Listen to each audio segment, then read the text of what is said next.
Game of the Year this year was a tough one for me.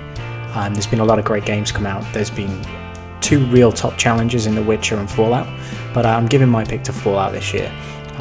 Fallout is a game that I didn't know I was waiting for, having only dabbled with the previous games, but being able to sit down and put over 80 hours into this and finish the main campaign, you know, level past 50, and there's still so much I haven't seen and done. It keeps bringing me back the way that The Witcher didn't.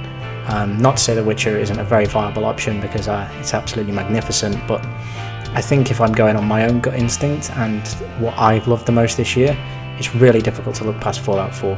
So for me, well done Bethesda.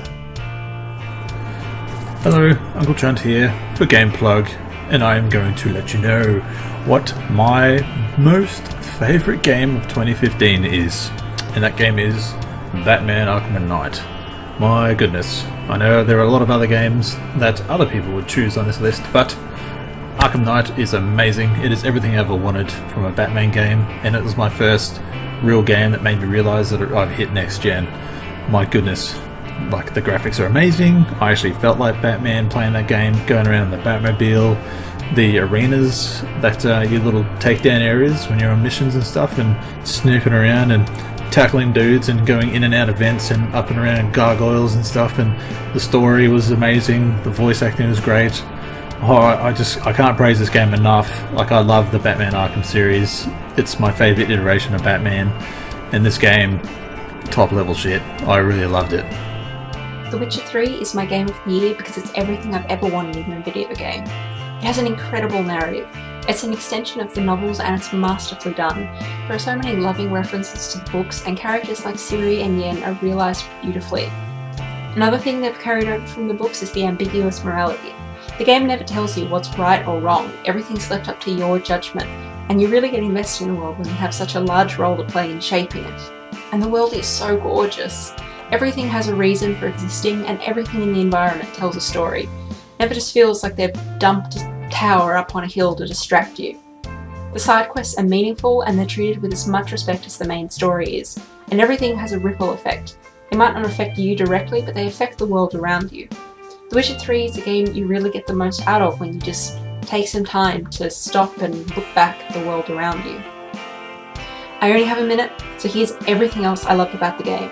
Beards, unicorn sex, drunk booty calls, snowball fights, wench, never have I ever, roach, yen, skellige, sailing, costumes, the theatre, and bartering. I hope you enjoyed it as much as I did. So definite favourite of 2015 without wanting to sound like I'm on any sort of bandwagon is Fallout 4. I have the attention span of a 2-year-old, and this is the only game that's held me for longer than maybe 30 minutes. The user interface is pretty questionable, but after a while it was alright. I haven't experienced any bugs or anything like that, except the one thing I didn't like was the settlements. It was a little bit pointless, a little bit of a time waster, but other than that it was good. And yeah, I have barely touched the main quest because there's so much to do on the side as well. So yeah, good job. Hey guys, Daniel here from GamePlug, here to tell you my favourite game of 2015. It's got to be Metal Gear Solid 5. A game which is so open sprawling and lets you do whatever you want. It's such a great surprise to me, a guy who loves to do stealth action games like this. For someone who wasn't into Metal Gear Solid previous to Metal Gear Solid 4, it just gave me everything I wanted and more. Story withstanding, it's not that interesting, but the gameplay is so replayable. You can jump in and out whenever you want to. All the things that seem as extras, like the mother base and stuff, doesn't feel like you have to do it, but it's there if you want to. The main thing is the gameplay, and the gameplay is so much fun. So that's my favourite game of 2015.